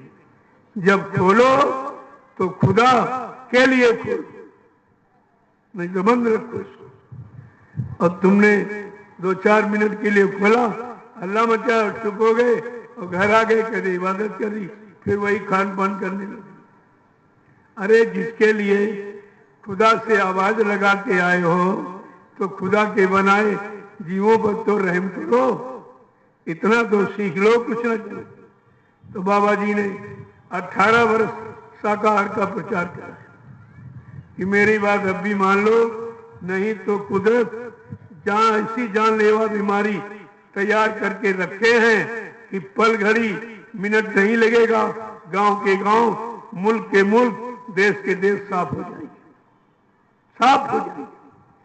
अभी तो एक छोटा सा चुटकुला छेड़ा है, कुदरत सारा विश्व तबाह हो गया और आज भी उसकी दवा किसी के पास, वो इलाज किसी के पास नहीं। क्यों? बाबा जी ने जो 1980 में कहा था कि बच्चा कीटाणु बम, परमाणु बम एक सीमित क्षेत्र को नष्ट कर सकते, लेकिन अगर कहीं कुदरत तुम्हारे काले कारनामों से अगर कुदरत कहीं नाराज हो गई और उसने कहीं अगर नाराजगी में कीटाणु बम छोड़ दिया तो सारा विश्व तबाह हो जाएगा। ये प्रेमियों कीटाणु बम है जिसे नहीं समझ पा रहे। ये तो फकीरों का विषय है, संत महात्माओं को उनके पास ये जाएंगे नहीं, क्योंकि ये अपनी तौहीन ही समझते, उनके पास नहीं जाएंगे पूछने, और इलाज उन्हीं के पास, क्योंकि कुदरत की नाराजगी वही हल कर सकते हैं संत महात्मा फकीर, क्योंकि उनका संबंध कुदरत से होता है। वो तो मना सकते लेकिन आप नहीं मना सकते। तो जब सारी बातें आपको पहले से पहले बता दी तो आप ये कैसे कहोगे हाय उसे नम नम? ये बात कैसे आप कह सकते? सन 80 से बराबर सचेत किया जा रहा, तरह तरह की भविष्यवाणियां, आगे आने वाले खराब समय, बीमारी, महामारी का जिक्र बराबर बाबा जय गुरुदेव जी महाराज कर रहे, बराबर कर रहे, लेकिन नहीं किसी के समझ में आ रहा। अगर समझ में आ जाता तो ये जो हालात हैं ये नहीं होते। अब तक सुख शांति का अनुभव करते आप, परिवार में, समाज में, देश में आप सुख शांति का अनुभव करते हैं, लेकिन आप कितने परेशान हैं, कितने दुखी हैं। तुम्हारा दुख कोई दूर करने वाला है नहीं, रोने की आवाज सुनने वाला कोई है नहीं, और तुमको चुप करने वाला कोई नहीं।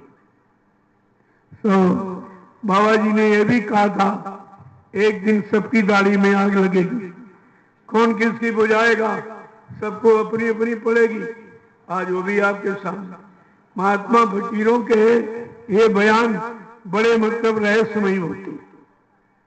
अगर तुम समझ लो फकीरों की आवाज को, उनके जवान मुबारक बच्चों को, तो फिर क्या, तो काम ही न बन जाया।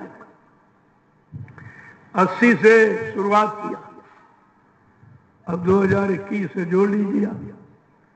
कितना समय उन्होंने तुम्हें सचेत करने में, खड़े होने में, समझाने में, बताने में, तुम्हें लाभ मिल जाए, इसके लिए कितना लंबा समय खर्च किया। 10 जुलाई 1952 से 2012, ये 60 वर्ष केवल सब इंसानों के हित के, किसी एक जाति, एक मजहब, धर्म की बात महात्मा संत नहीं करते। क्यों? संत महात्मा फकीर सर्वदेशी, सर्वहितैषी, दूरदर्शी, त्रिकालदर्शी, इन नामों से उन्हें विभूषित किया गया। उनके साथ ये नाम जुड़े। वो किसी एक जाति के लिए, एक मजहब धर्म के लिए, व्यक्ति विशेष के लिए नहीं आते, वो सबके लिए आते हैं, क्योंकि वो सबको अपना समझते हैं। अगर हम सब लोग उनको अपना समझ लें तो अपना काम बन जाए। बस इतना ही फर्क है कि वो हमको अपना मानते, लेकिन हम उनको अपना नहीं मान पाए। नहीं मान पाए, दूरी बढ़ती गई, परेशानियां आपके नजदीक आती गई, परेशान आप हो रहे हो। तो मैं तो केवल इशारा कर रहा हूं। आज आखिरी दिन है। आपने देखा एक करिश्मा जो हिंदुस्तान में कोई नहीं करे। ग्रामवासियों को निमंत्रण और कुंवारी कन्याओं को बरकत और महाप्रसाद, ये किसी ने दिया आज तक? किसी युग में ये नहीं हुआ काम जो आज आपके सामने हो रहा। और दूसरा कोई ये कर भी नहीं सकता, क्योंकि सब लेने वाले हैं, इसमें खर्चा होता। और सबको यही बता दिया गया कि महात्मा फकीर भिखारी होते हैं, वो गांव में जाते हैं, रोटी धोती लंगोटी दान दक्षिणा मांगती। लेकिन मैंने ये सिद्ध कर दिया कि महात्मा फकीर भिखारी नहीं, भिखारी नहीं, शानशाह होते। वो शानशाह होते हैं। तो देखा आपने, सारे ग्रामवासियों को भोजन। तुम जिनको जानते पहचानते हो, नाते रिश्तेदारी जोड़े हो, उन्हीं को निमंत्रण दोगे। लेकिन आज किसको निमंत्रण दिया गया? न देने वाले उनको जानते, न सुनने वाले इनको जानते, किसी का कोई परिचय नहीं। ये प्रमाण है कि सतयुग में ऐसी व्यवस्था होगी, सबको रोटी मिलेगी, सबको रोजी और रोटी। महंगाई गरीबी को वहीं पर रुकवा दिया जाएगा, टैक्सों की भरमार को रोक दिया जाएगा। लोगों ने कहा बाबा जी से कि ये पैसा कहां से आएगा? कहा इसकी चिंता तो मत करो, इतना पैसा है भारत का कि अगर 7 पुस्तक भारत बैठ के खा सकता। केवल नेपाल बैंक का अगर पैसा ये लोग निकाले, इन्होंने लूट के जमा किया, केवल नेपाल बैंक का, तो भारत का ऋण खत्म हो जाए। कोई कर्जा भारत में नहीं, केवल नेपाल बैंक का। अभी मैं स्विट्जरलैंड का, इटली का, जापान का, अन्य भी देशों की तो मैंने बात अभी की नहीं है, केवल नेपाल की बात। इतनी भारत की कमाई, तभी तो ये हिंदुस्तान नेपाल को पाल रहा है। जानते हैं कि अगर इसको पालेंगे नहीं, सस्ता सामान नहीं देंगे, तो कहीं ऐसा ना हो कि हमारा पैसा मार ले। क्योंकि ये लोग अपने नाम बदल के जमा किया, नाम ही बदल दिया, जिससे भारत के लोग जान न पाए। देखो देखो, पहले तो कि पैसा भारत के यानी गरीबों का, जो मतलब यानी जमा वो किसी का है नहीं, वो तुम्हारा है। और तुमको ये भी नहीं बताया गया। जैसे एक छोटा सा प्रमाण आपको बता दूं कि अभी 500 का नोट, 1000 का नोट बंद किया गया, लेकिन ये बताया गया कि ये रखा कहां गया। वसूल तो लिया गया, सब रखा कहां गया? क्योंकि करेंसी तुम्हारी है नहीं, वो तो बेटी वो इटली में छपता नोट तुम्हारा। अब जितना नोट छापेंगे उतना सोना तुम्हारा ले लेंगे। तो 500 1000 रुपए का नोट जो ले लिया गया, सब जगह से छीन लिया गया, उसका कितना सोना होगा? उतना सोना चला गया। तो कम से कम ये तो बताओ कि तुमने नोट को रखा कहां है, तो भारत की जनता को पता चल जाए, चलो हमारी पास से गया तो फला जगह रखा हुआ। ये किसी ने नहीं बताया, ये कोई नहीं बताएगा। महात्मा संतों फकीरों के सिवा ये राज किसी के पास है ही नहीं जो बताएगा। तो विचार करना चाहिए भाई। नहीं करोगे तो तुम जानो, तुम्हारा काम जाने। ये आप नहीं कह सकते हो कि हमको किसी ने बताया नहीं। मैं इसीलिए आपके बीच में आज ये छोटा सा संदेश देने आया हूं, क्योंकि आज का काम कुछ और था। ग्रामवासियों को महाप्रसाद भोजन, महाप्रसाद ये भंडारों में भोजन, और कुंवारी कन्याओं को बरकत और प्रसाद। मैं सुबह से यही कर रहा था, तो समय थोड़ा बचा। मैंने कहा चलो आज विराम है, तो लोगों को कुछ न कुछ थोड़ा सा बता दूं। तो मैं आकर के बैठ गया। अब यह है कि समझना आपको चाहिए, करना आपको चाहिए, शांति सुकून आपको चाहिए, लाभ आपको चाहिए। फिर करेगा कौन भाई? करेगा कौन? करने वाली भी तो तुम ही हो। तुम जब जागोगे, चेतोगे, होश में आ जाओगे, हर चीज को समझ लोगे, तभी तो करोगे आप। लेकिन जब सुनोगे नहीं तो करोगे क्या? इतना बड़ा यानी ये संगठन तैयार किया बाबा जय गुरुदेव जी महाराज, 45 करोड़ का, जो हिंदुस्तान में किसी राजनीति नेता पार्टी के पास इतना जन समर्थन नहीं है, और ना किसी धार्मिक मिशन के पास। अगर ये 45 करोड़ संगठित बने रहते तो क्या नहीं कर सकते? क्या नहीं कर सकते थे? कलयुगे संघे शक्ति, कलयुग में संघ संगठन ही शक्ति। तुम्हें बनाना भी नहीं था, बना बनाया मिला, लेकिन उसी को नहीं रख पाए, उसी को संगठित नहीं रख पाए, बल्कि अपने स्वार्थ लोभ लालच के लिए इन लोगों ने उसको विकसित कर दिया। कोई इधर भग गए, कुछ उधर भग गए, कुछ उधर भग गए, कुछ उधर, यानी संगठन एकदम विकटन में बना दिया। बाबा जी ने संगठन बनाया और चेलों ने विकटन कर दिया। अब आप सोचिए कि इनको कैसे शांति मिलेगी, इनको कैसे लाभ मिलेगा, और इनको माफी कैसे मिलेगी? तुमने संगठन बनाया नहीं, बनाया तो बाबा जी ने। कितना दौड़ा किया, कितनी मेहनत परिश्रम करके ये संगठन बनाया, और कहा था बच्चा बड़ी मेहनत और परिश्रम और संघर्ष यात्राएं उठा के मैंने ये बगीचा लगाया। तुम्हारा सबका परम कर्तव्य है मेरे बगीचे का एक भी पेड़ न सूखने देना, न हटने देना। ये आदेश समझ में आया किसी को? और लगाया एक भी पेड़ नहीं। और गुरु के लगाए करोड़ों जीवों को गुरु से हटा दिया, अपना हट गए और करोड़ों को हटा दिया। गुरु की महिमा खत्म, गुरु की मर्यादा अनुशासन सब खत्म। क्या किया है? क्या ये छोटी मोटी सजा पाने की? ये छोटा गुनाह है? यानी करोड़ों जीवों को सही रास्ते से हटा दो, भटका दो, भरमा दो, तो क्या इसकी छोटी मोटी सजा है?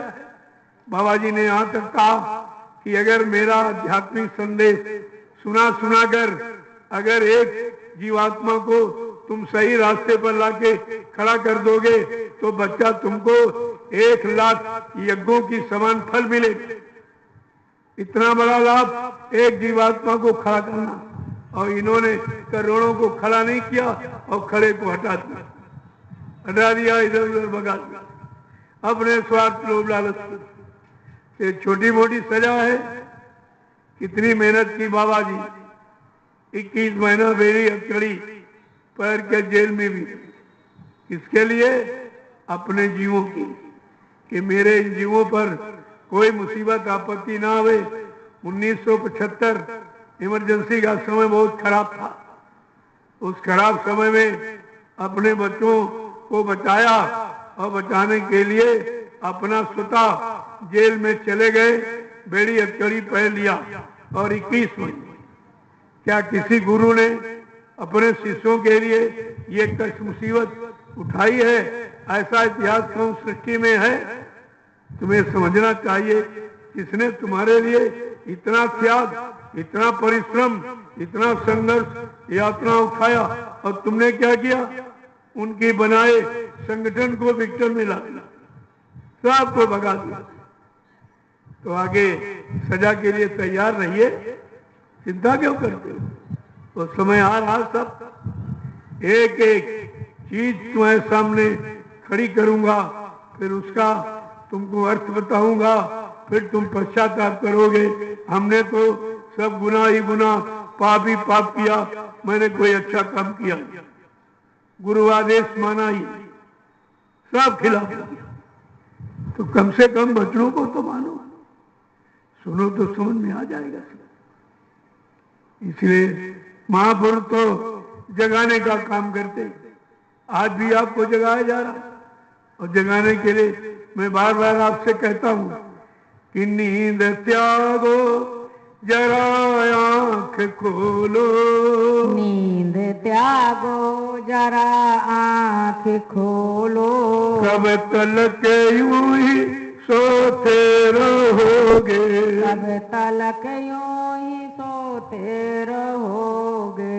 नींद त्यागो जरा आंख खोलो, नींद त्यागो जरा आंख खोलो, कब तलक यूं ही सोते रहोगे, कब तलक यूं ही सोते रहोगे। पाप गठरी पटक दो जमी पर, पाप गठरी पटक दो जमी पर, पाप गठरी पटक दो जमी पर, पाप गठरी पटक दो जमी पर, कब तलक पाप ढोते रहोगे, कब तलक पाप ढोते रहोगे। रूप गुरु प्रभु का गुरु ने बनाया, रूप प्रभु का गुरु ने बनाया, रूप प्रभु का गुरु ने बनाया, रूप प्रभु का गुरु ने बनाया। जिसको बिरला है कोई जान पाया, जिसको बिरला कोई जान पाया, जिसको बिरला कोई जान पाया, जिसको बिरला कोई जान पाया। ये है सत्य का ज्ञान ले लो, ये है सत्य का ज्ञान ले लो, ये है सत्य का ज्ञान ले लो, ये है सत्य का ज्ञान ले लो। वरना हरदम ही रोते रहोगे। वरना हरदम ही रोते रहोगे। ये है सत्य का ज्ञान ले लो। ये है सत्य का ज्ञान ले लो। वरना हरदम ही रोते रहोगे। वरना हरदम ही रोते रहोगे। नींद त्यागो जरा आंख खोलो। नींद त्यागो जरा आँख खोलो। कब तलक यूं ही सोते रहोगे। तलक यूं ही सोते रहोगे। भेद प्रभु का गुरु ने दिया है। वेद प्रभु का गुरु ने दिया है। वेद प्रभु का गुरु ने दिया है। वेद प्रभु का गुरु ने दिया है। और जिसने समझा वो अपना लिया है। जिसने समझा वो अपना लिया है। ये है मुक्ति का मार्ग ले लो। ये है मुक्ति का मार्ग ले लो। ये है मुक्ति का मार्ग ले लो।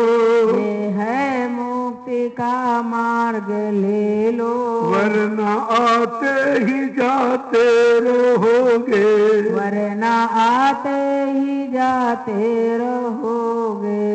सतयुग का गुरु ने पीटा ढिंढोरा। सतयुग का गुरु ने पीटा ढिंढोरा। सतयुग का गुरु ने पीटा ढिंढोरा। सतयुग का गुरु ने पीटा ढिंढोरा। कलयुग जाने कखी ना इशारा। कलयुग जाने का कीना इशारा। दुनिया वालों समझ लो इसे तुम। दुनिया वालों समझ लो इसे तुम। वक्त की मार खाते रहोगे। वक्त की मार खाते रहोगे। तुम हो चंद रोजा मुसाफिर।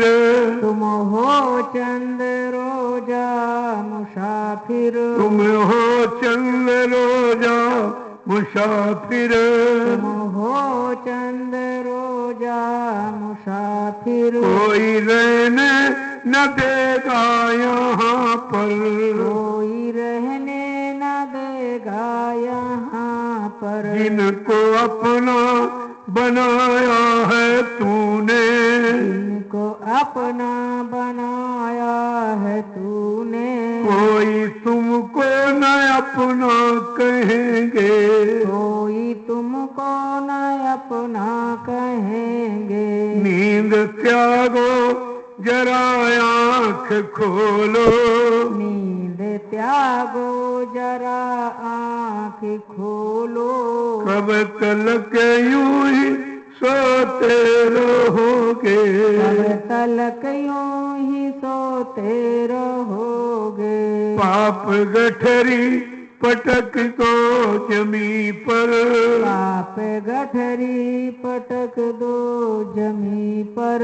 कब तलक पाप ढोते रहोगे।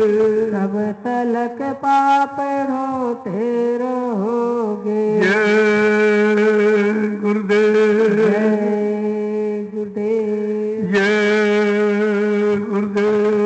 जय गुरुदेव। जय गुरुदेव। जय गुरुदेव। जय गुरुदेव नाम किसका। प्रभु का। जय गुरुदेव नाम किसका। प्रभु का। जय गुरुदेव नाम किसका।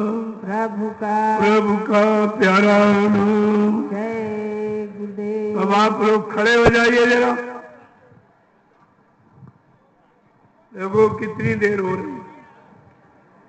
हम लोग पूछते हैं कि बाबा जी सज्जू कब आएगा। तो हम कहा जितनी देर तुम्हें खड़े होने में है बस इतनी देर। अगर तुम खड़े हो जाओ और अच्छे काम के लिए चल पड़ो तो सतयुग तुम्हारे साथ है। सतयुग कोई आदमी इंसान नहीं है तो पकड़ के तुम्हारे सामने लाके खड़ा कर दिया जाए।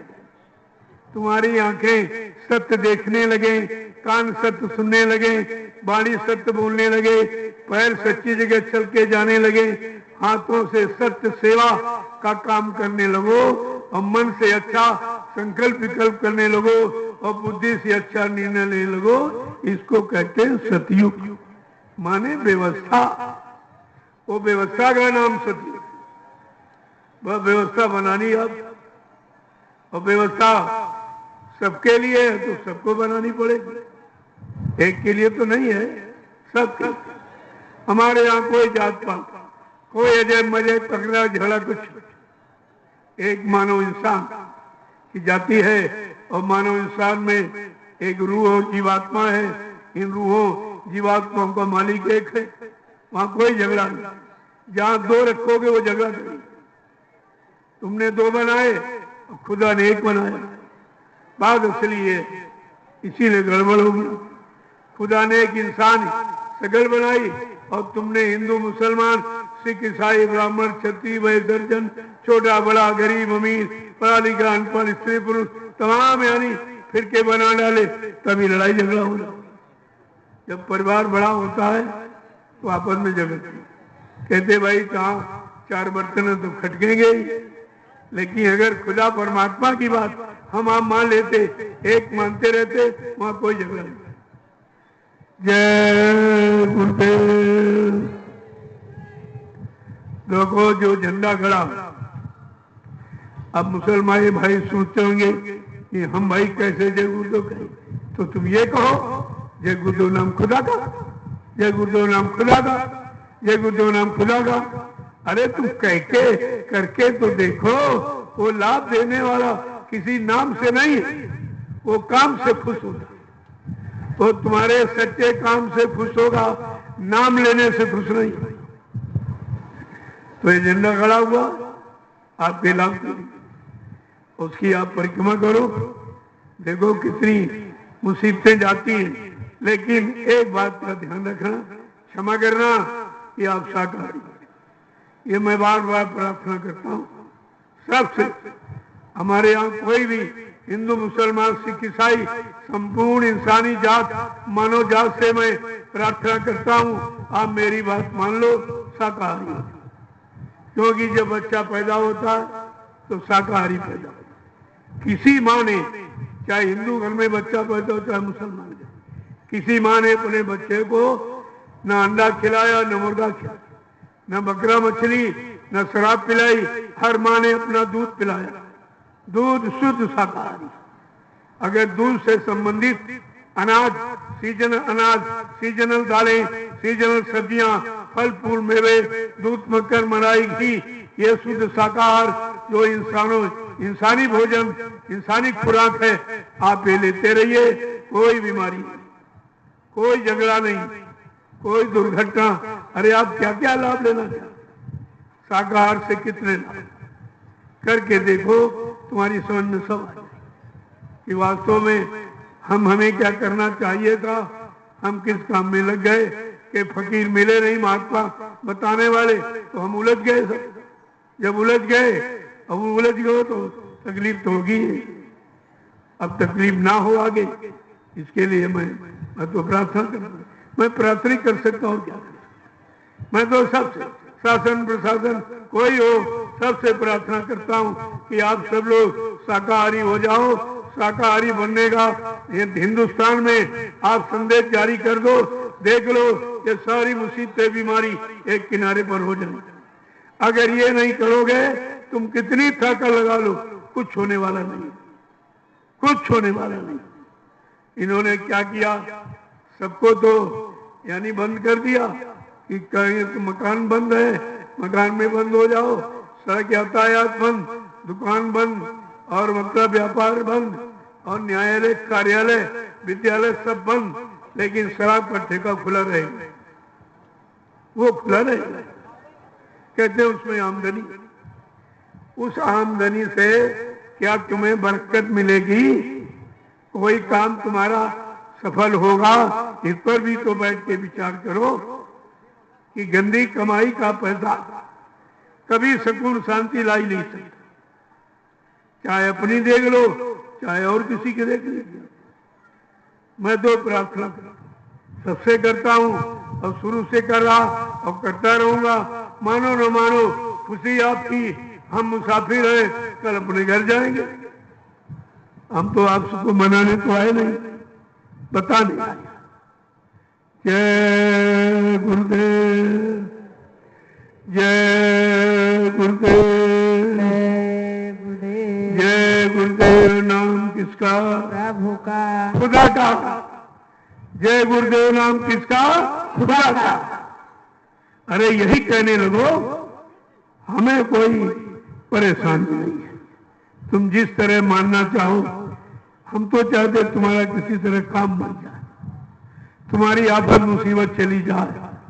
तुम जिससे मानना चाहो, हम वही तुम्हारे लिए करने को तैयार, वही कहने के लिए तैयार। तो झंडे की परिक्रमा करो, तो ये लोग जय गुरुदेव नाम प्रभु का बोलते, तुम जय गुरुदेव नाम खुदा का बोलो और घूमिए 51 बार परिक्रमा करो। लेकिन ये संकल्प लो कि आज से मैं पूर्ण शाकाहारी रहूंगा। ये दवा बगैर परहेज के फायदा नहीं करती, परहेज के बगैर दवा नहीं फायदा करती, इसलिए इसमें परहेज है। अंडे शराब को, मांस मछली से दूर, निंदा आलोचना बुराई से दूर, दूसरे के धन स्त्री पति से दूर, ये परहेज है। अगर आप परहेज करें, मैं दावे के साथ आपके बीच में कहे जा रहा हूं, ये जय गुरुदेव नाम प्रभु का, खुदा का तुम्हारा सब काम करेगा, सब काम आपको करेगा। जय गुरुदेव।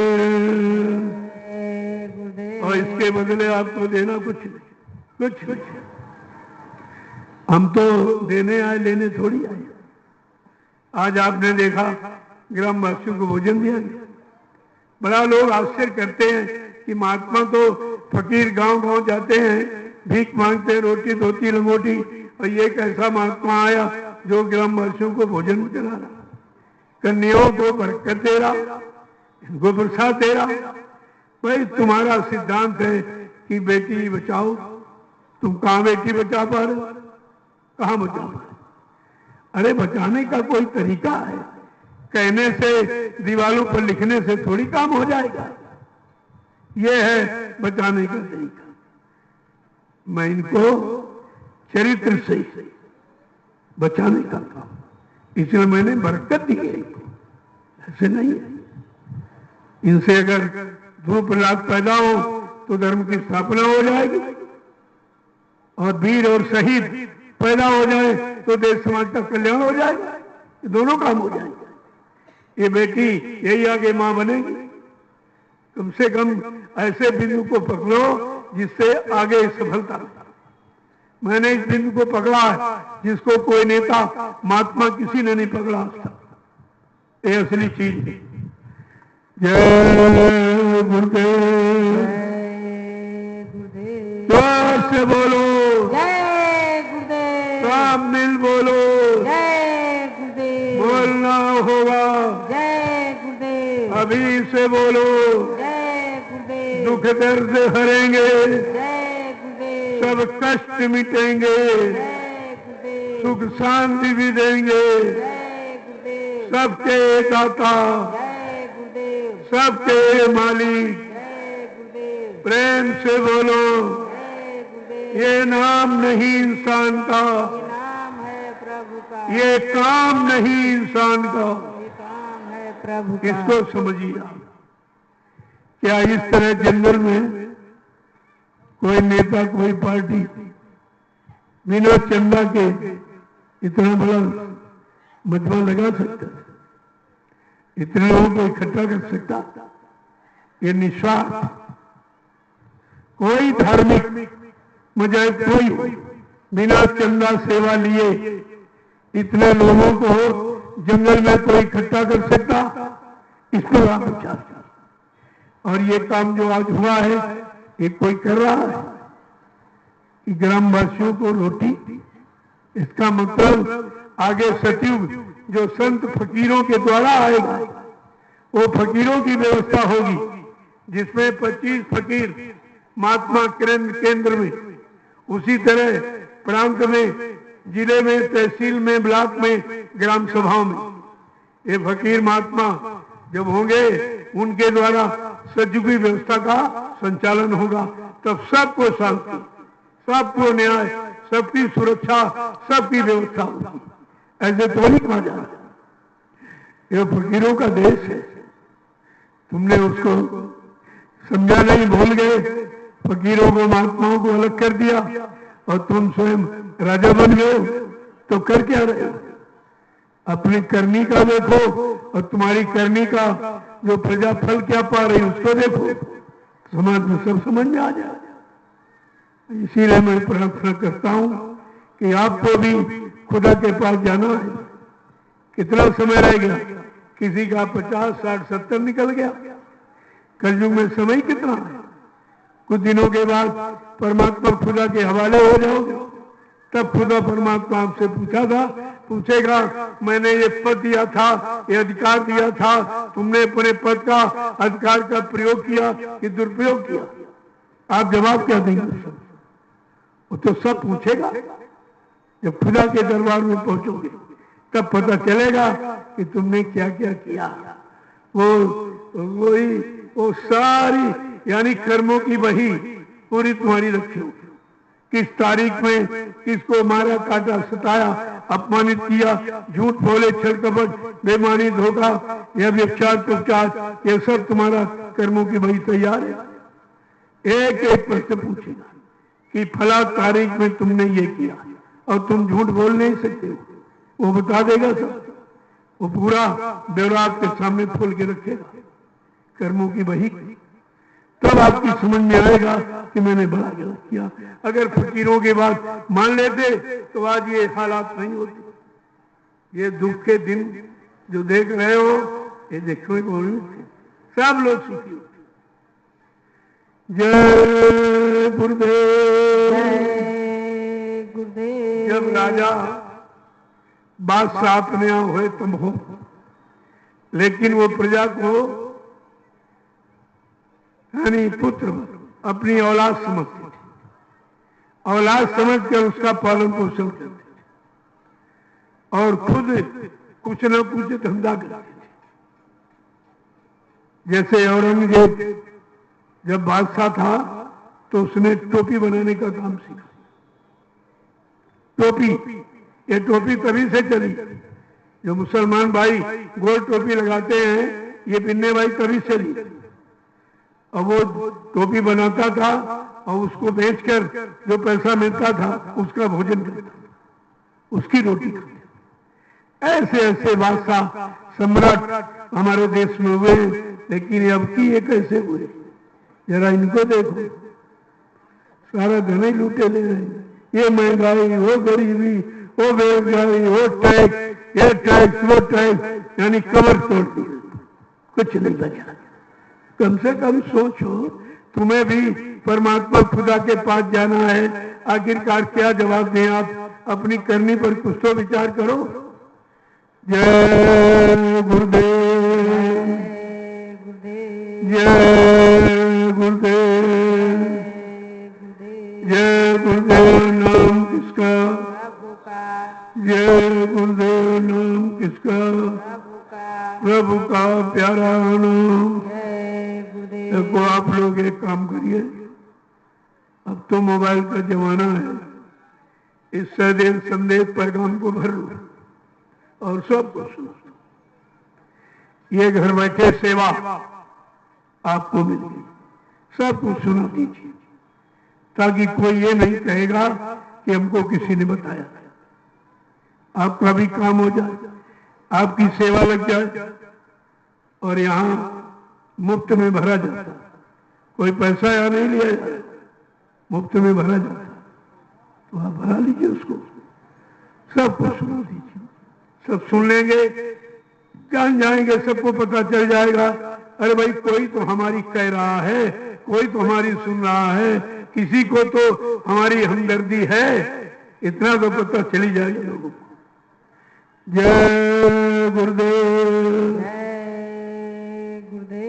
ये कृष्ण जन्माष्टमी के पावन पर्व पर तो 5 दिन का आध्यात्मिक सत्संग, रूहानियत की गजा, ये बख्शीश जो तुम्हें मिली है उसको संभाल के रखो, ये संभाल के रखिए, ये आपके काम आने वाली है, आगे यही काम आएगी।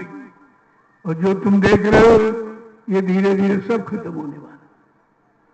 अरे सुख सदा रहता नहीं तो दुख का भी अंत है, ऐसे नहीं है कि ऐसे तो मरे, ऐसा नहीं कुछ।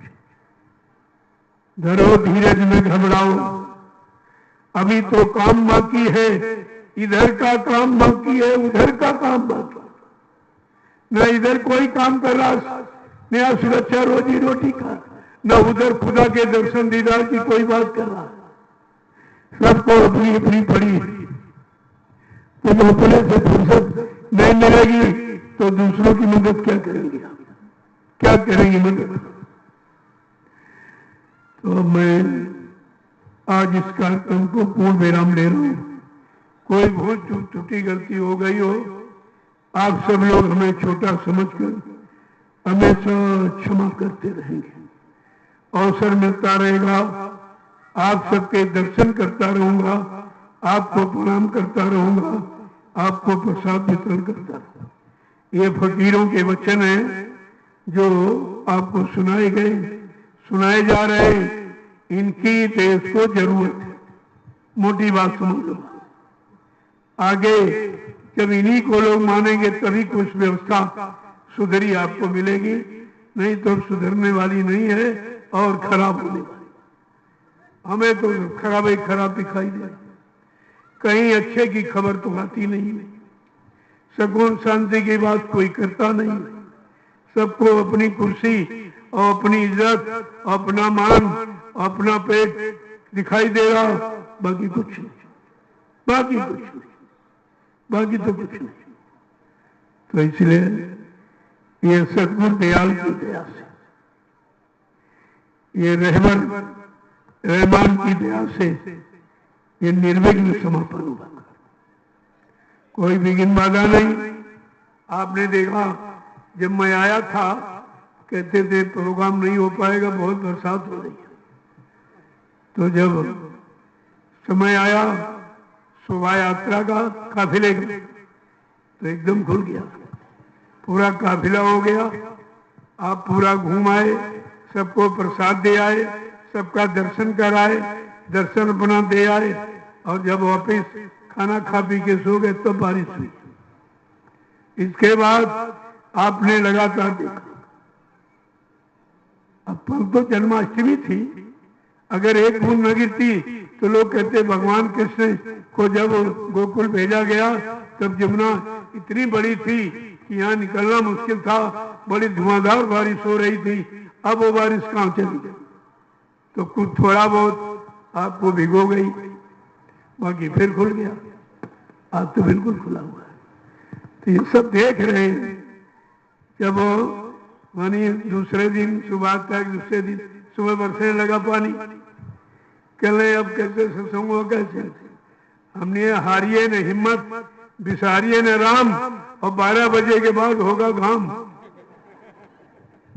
तुरंत जैसे सत्संग समय आया, प्रार्थना पाठ आपने शुरू की, अर्जी लगाई आपने, बिना किए रुक गया। तो विश्वास रखना चाहिए हमको, अपने मुर्शिद पर बहुत विश्वास, और खुदा पर पूरा विश्वास यकीन है।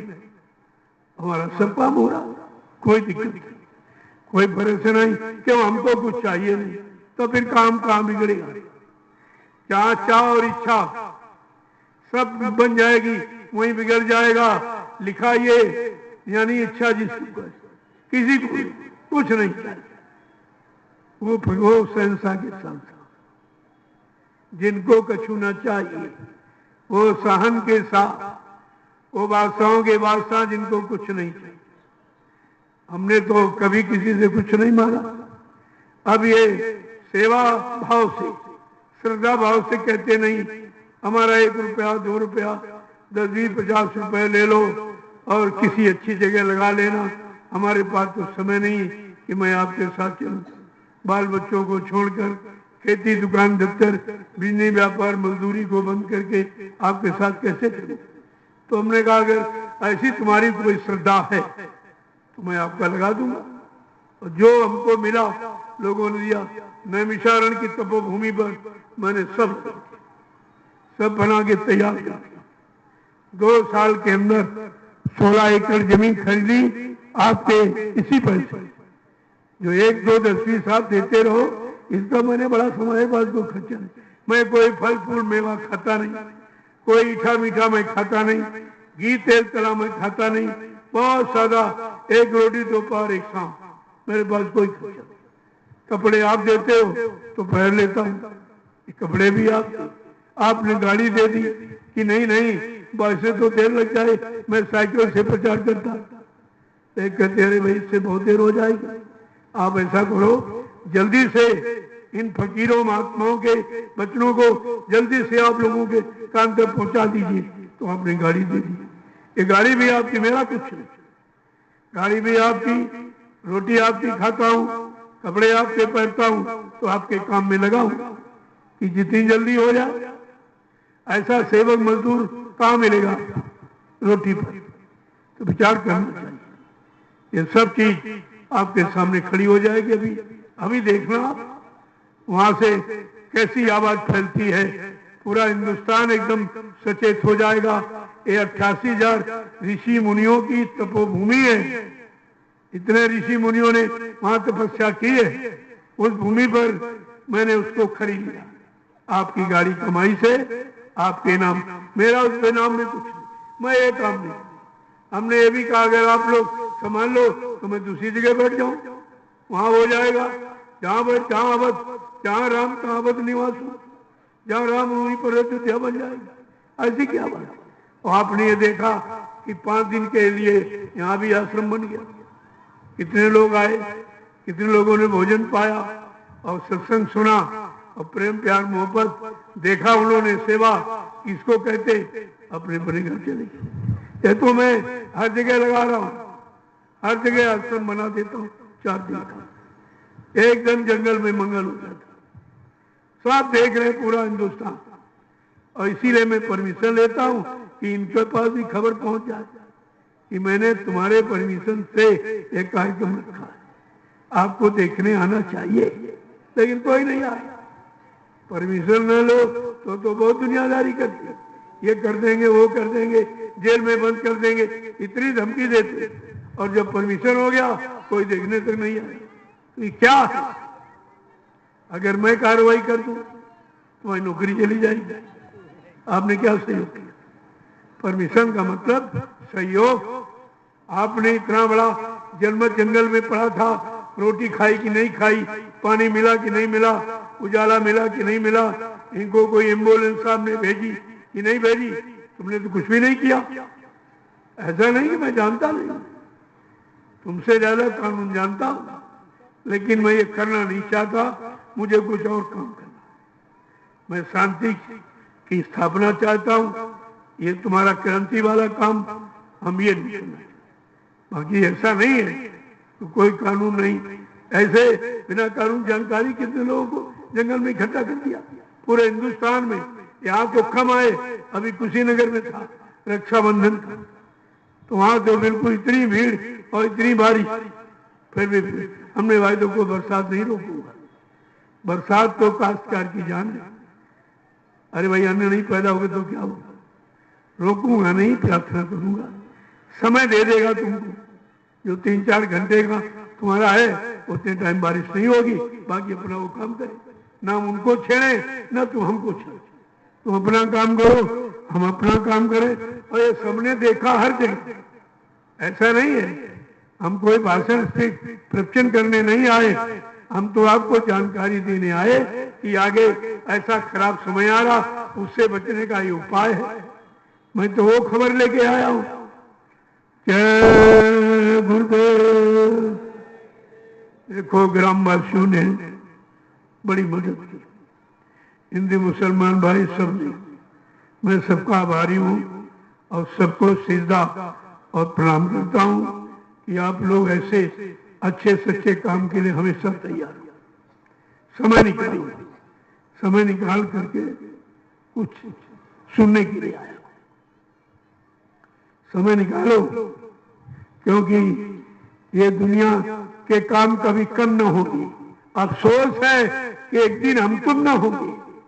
अफसोस तो इस बात का, एक काम जब हम आप नहीं पैदा हुए थे तभी ये गांव चल रहा था, सब लोग रह रहे थे, खेती कर रहे थे। हम आप हैं तब भी, नहीं रहोगे तब भी, ये दुनिया के काम कभी कम न होंगे। अफसोस है कि एक दिन हम तुम न होंगे, हम तुम नहीं रहोगे, ये सब यहीं पड़ा रहे। ये झगड़ा झंझट तुम्हारा यहीं पड़ा रहा। क्या मिला? एक एक इंच की जमीन पर झगड़ा, कत्ल हो जाते भाई भाई में केवल 1-2 इंच मेड़ पर। और ये बताया जा रहा आगे ऐसा समय आ रहा कि तमाम मकान खाली पड़े रहेंगे, कोई रहने वाला नहीं होगा। जमीन का क्या करोगे? ले जाओगे साथ में? इतना भी ज्ञान नहीं है कि कुछ नहीं जाएगा, नंगे आए हैं नंगे जाएंगे, सब यही छूट जाएगा। यही तुम्हारी मारो पीट यही रह जाएगी, फिर तुमको इसकी सजा भोगनी पड़ेगी। तो मैं आपके दर्शन के लिए अब नीचे बैठ जाऊंगा। आज लोगों को जाना है, अब आपको पूरा आदेश, आप लोग जा सकते हैं। जो हमारे साथ हैं ये कल निकलेंगे, आज नहीं कल। आज अपना सब तैयारी कर लो, कल निकल पड़े। देवरिया में अगला कार्यक्रम, देवरिया पहुंचना है वहां का। इसके बाद गोरखपुर में, वो तो कहने लायक कितना बड़ा जमघट होगा गोरखपुर में, तो लोगों को यानी मीडिया पत्रकार के तो होश उड़ जाएंगे। ये क्या हो गया, ये क्या हो गया? एक कोरोना के दौरान इतने लोग, इनको हमारे यहाँ किसी को डर नहीं। तुम कहते हो दूर रहो दूर रहो, दूरी बनाते हो, मैं नजदीकी बनाता हूँ कि प्रेम प्यार मोहब्बत से हिंदू मुसलमान सब मिलकर वो दूरी बना रहे। दूर रहो दूर रहो दूर रहो, किसी से मिलना नहीं, परिवार वालों से नहीं, रिश्ते नातेदारों से नहीं, व्यवहारियों से नहीं, सब खत्म कर दिया, सब खत्म कर दिया। और उससे कुछ होने वाला नहीं। जिससे दूर रहना है, बुरे खान पान से दूर रहो और बुरे कर्मों से दूर रहो, वो तो कहा नहीं जाता। और ये आपस में प्रेम प्यार मोहब्बत वो भी खत्म कराया जा रहा। ये कौन सी शिक्षा है, कौन सी नीति है? इससे कौन सा काम हो जाएगा, कितना सुधार हो जाएगा, कितनी बीमारी कम हो गई? ये तो विचार करने वाला विषय। ये निंदा आलोचना मैं नहीं कर रहा हूं, मैं हकीकत आपके सामने बयान कर रहा हूं। मेरा काम हकीकत कहने का। जय गुरुदेव। देखो 2.5 घंटे हो गए, पता नहीं चला फिर भी, जबकि उतना समय कन्याओं में दिया। इसके बाद तुरंत आपका दर्शन करने आ गए, क्योंकि कहा था कि भाई 5 दिवसीय कार्यक्रम है। समय एक कहा था जरूर, अगर समय कन्याओं से बचेगा तो आपको दूंगा, मंच पर जरूर आऊंगा, चाहे थोड़ी देर के लिए आऊंगा, लेकिन आपका काम पूरा हो गया। जय गुरुदेव। सबका सही। एक बात का ध्यान रखना, आप लोगों ने जमीन का प्रयोग किया है, यहाँ कोई गंदगी नहीं रहनी चाहिए।